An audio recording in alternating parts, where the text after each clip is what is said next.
Tax season is drawing to an end, and with it, there's an opportunity. With all that information gathered up, it's a good time to gather the family and talk about farm transitions. To help us out with that topic, Shannon Ferrell, our ag loss specialist. Now, Shannon, this really is a good time when you've got all that data together to kind of sit down and get an idea of what that inventory is for your farm. Well, you're absolutely right, because when you're trying to figure out what your farm is going to look like in the future, whether you're talking about a few years from now or you're talking about with the next generation, you got to start with an inventory, because like we say, you can't manage what you can't measure.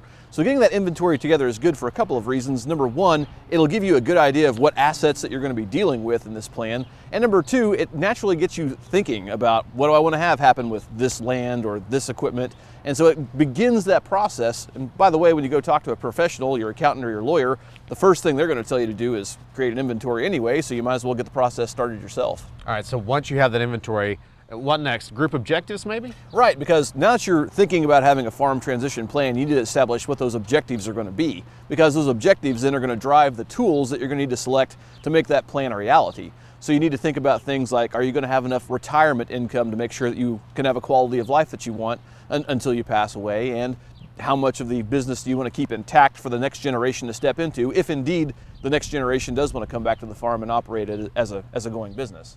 So all this sounds like we need, as a family, to have a lot of really open communication, something a lot of us aren't real good at as a family. Right. You've got to have the talk. And the reason for that is that we see so many farms that struggle with this transition process just because there is no communication. The next generation doesn't know what the expectations of the founding generation are.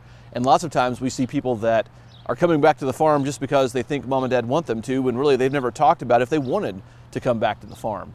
At the same time, there's lots of miscommunications that can lead to, missed opportunities. So you really just need to sit down with your family and have an open, honest discussion where everybody can feel like they've had their chance to have a say and really talk about what's important to them when it comes to the future of the operation. Okay. At what point do you bring in a professional? Well, once you've looked at that inventory, and now you've set some objectives for yourself and you've talked to your family and determined what their objectives and their values are, now you're in a really good position to say, okay, these are the business objectives that we need to achieve. How do we go about doing that best? And that's the ideal time to start talking to your tax professional, to your accountant, and to your attorney to figure out what the nuts and bolts transactionally are going to be to get your operation from where it is to where you want to go. All right, so now we've kind of just barely scratched on the surface of this. There's a lot more to dig into, and you've got some opportunities coming up for folks to, if they really want to dig into this with yourself and your peers here at Oklahoma State.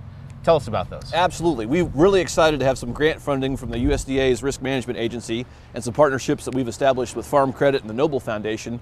And we're doing, through that funding, a series of farm transition workshops. And the next workshop that's available for people to sign up is on Friday, May 2nd. It's going to be here on campus at the West Watkins Center.